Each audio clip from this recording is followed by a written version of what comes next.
여러분 살다 보면 정말 깊은 슬픔을 겪을 때가 있잖아요. 근데 그 슬픔이 그 누구도 빼앗을 수 없는 그런 영원한 기쁨으로 바뀔 수 있을까요? 좀 믿기 힘든 얘기죠?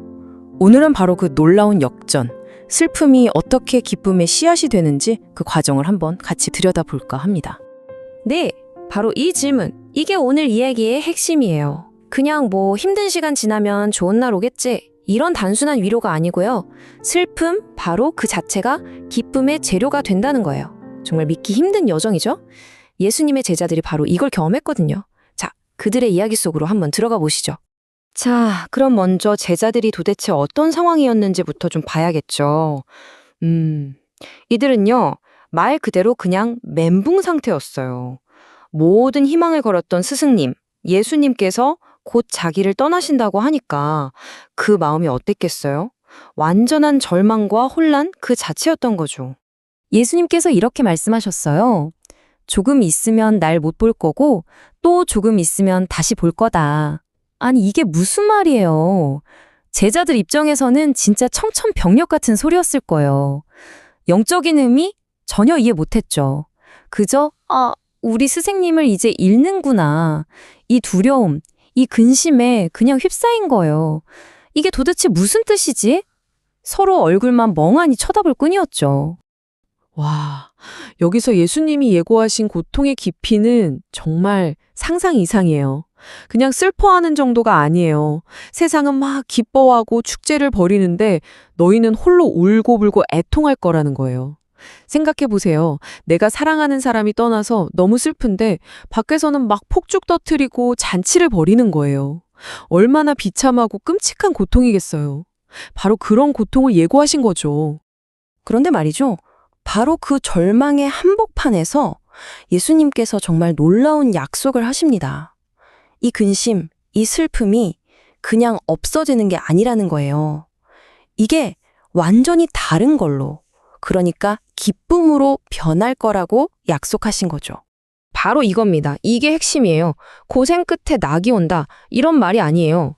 그게 아니라 근심 그 자체가 기쁨이 된다는 거예요. 제자들을 가장 고통스럽게 했던 게 뭐였죠? 바로 십자가잖아요. 그런데 바로 그 십자가가 역설적으로 그들에게 가장 큰 기쁨의 원천이 될 거라는 약속이에요. 실패의 상징이 승리의 상징으로, 아픔의 상징이 영광의 상징으로 완전히 뒤바뀌는 거죠. 정말 대단한 역전 아닌가요? 예수님께서 이 놀라운 역전을 설명하시면서 해산하는 여인의 비유를 드셨어요. 이게 정말 기가 막힌 비유인데요. 아이를 낳는 고통, 인간이 겪는 고통 중에 최고라고들 하잖아요. 정말 죽을 것 같은 고통이죠.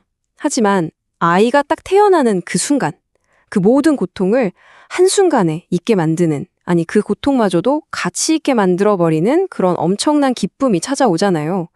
제자들이 겪을 슬픔과 기쁨이 바로 이와 같을 거라고 말씀하신 거예요. 자, 그렇다면 제자들이 얻게 될 이 기쁨은 도대체 뭐가 다르길래 이렇게 특별한 걸까요? 뭐가 다르길래 흔들리지 않는다고 하는 걸까요?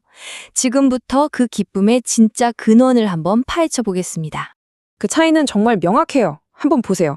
우리가 보통 기쁘다고 할 때 그건 보통 돈, 건강, 성공 이런 조건에 달려 있잖아요. 그렇죠? 그래서 상황이 조금만 바뀌면 금방 사라져버리는 어떻게 보면 참 불안한 기쁨이에요. 하지만 주님이 주시는 기쁨은 달라요. 그런 외부 조건에 좌우되는 게 아니라는 거죠. 그래서 그 누구도, 그 어떤 상황도 절대로 빼앗아갈 수 없는 그런 진짜 기쁨인 겁니다. 아니, 근데 왜요? 도대체 왜 이 기쁨은 빼앗을 수 없는 걸까요? 왜 흔들리지 않을까요? 바로 그 이유가 오늘 이 모든 이야기의 진짜 하이라이트입니다. 정답은 기쁨의 원천 자체가 사라지지 않기 때문이에요. 한번 생각해 보세요. 제자들의 슬픔의 원인은 뭐였죠? 죽으신 예수님이었어요. 그런데 그들의 기쁨의 원천은요? 죽음을 이기고 다시 살아나신 예수님이거든요. 죽음조차도 이겨버린 분이 내 기쁨의 근원인데 그 기쁨이 흔들릴 수가 있겠어요? 당연히 영원할 수밖에 없는 거죠. 그리고 이 흔들리지 않는 기쁨은요, 단순히 그냥 기분 좋다 하고 끝나는 감정이 아니에요. 이건 하나님과의 관계를 완전히 새로운 차원으로 열어주는 그런 열쇠 같은 역할을 합니다. 성경을 보면 그날에는 이라는 표현이 자주 나오는데요. 이건 그냥 어느 날을 말하는 게 아니라 새로운 시대가 열렸다는 뜻이에요. 제자들에게 그날은 바로 성령님을 통해서 아, 예수님이 정말 부활하셨구나. 이걸 머리가 아니라 마음으로, 온몸으로 깨닫게 되는 바로 그날이었어요. 모든 혼란과 의심이 싹 사라지는 날. 이제 육신의 눈이 아니라 영의 눈으로 주님을 보는 그런 새로운 시대가 시작된 거죠. 이렇게 새로운 관계가 시작되니까 정말 놀라운 변화들이 따라오더라고요. 예전에는 혼란스러워서 맨날 왜요? 어째서요? 이렇게 물었잖아요. 그런데 이젠 그럴 필요가 없는 거예요. 예수님의 이름으로 하나님 아버지께 직접 담대하게 나아갈 수 있게 된 거죠. 그리고 바로 그 관계 안에서 그 어떤 것과도 비교할 수 없는 꽉 찬 기쁨을 경험하게 되는 겁니다. 여기서 우리가 구한다고 할 때 이게 되게 중요해요. 단순히 내 소원 목록, 이거 주세요, 저거 주세요 하는 게 아니라는 거죠.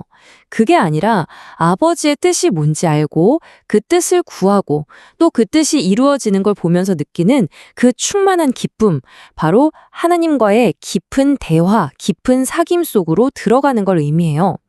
기도가 이제 소원 성취 도구가 아니라 관계의 언어가 되는 거죠. 결국 오늘 우리가 나눈 이 모든 이야기는 바로 이 한 문장으로 정리될 수 있겠네요. 세상의 것들, 우리가 성공이라고 부르는 것들은 전부 변하고 언젠가는 사라지잖아요. 하지만 주님 자신은 영원하시죠. 그래서 진짜 기쁨, 진짜 흔들리지 않는 성공은 내가 뭘 가졌느냐에 달린 게 아니라 내가 누구와 함께하느냐에 달려있다는 것. 바로 그 부활하신 주님 안에 있을 때 비로소 우리는 그 누구도 그 무엇도 빼앗을 수 없는 영원한 기쁨을 누리게 되는 겁니다.